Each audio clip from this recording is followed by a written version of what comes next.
Dan's dog died today. It came to such surprise.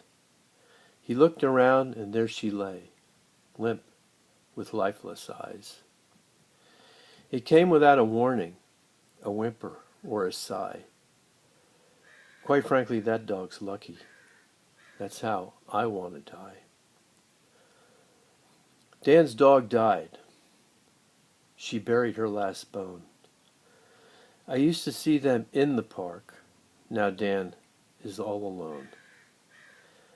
The doctor said he'd save her by giving her some pills.